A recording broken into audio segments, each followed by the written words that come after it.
रामचरितमानस में कहा है कि ईश्वर अंश जीव अविनाशी, चेतन अमल सहज सुखरासी, यानी ईश्वर से ही उत्पन्न होने के कारण आत्मा अविनाशी है, यानी आत्मा कभी नहीं मरती।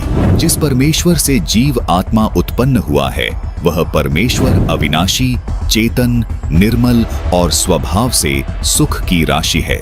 लेकिन सब जीवों के शरीर नाश हो जाते हैं, जिसका समर्थन गीता अध्याय 15 श्लोक 16 भी करता है।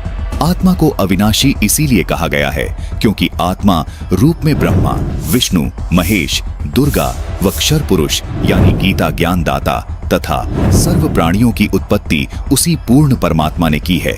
इसलिए रामचरितमानस में लिखा है कि अनेकों ब्रह्मा, विष्णु, महेश उस सच्चिदानंद ब्रह्म से आत्मा रूप में उत्पन्न होते हैं। जिस परमात्मा से सभी प्राणी आत्मा रूप में उत्पन्न हुए हैं, उस परमात्मा को गीता अध्याय 15 श्लोक 17 में उत्तम पुरुष कहा गया है।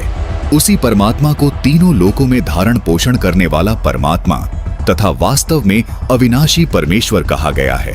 गीता अध्याय 4 श्लोक 5 और 9 में तथा गीता जी अध्याय 2 श्लोक 12 में तथा गीता अध्याय 10 श्लोक 2 में गीता ज्ञान दाता यानी क्षर पुरुष ने अपने आप को नाशवान कहा है तथा स्वीकार किया है कि अर्जुन मेरे और तेरे बहुत जन्म हो चुके हैं, उनको तू नहीं जानता, मैं जानता हूँ। इससे सिद्ध हो जाता है कि क्षर पुरुष यानी गीता ज्ञान दाता जो ब्रह्मा, विष्णु, महेश के स्थूल शरीर का पिता है, वो भी अविनाशी नहीं है, उसका शरीर भी नष्ट होता है।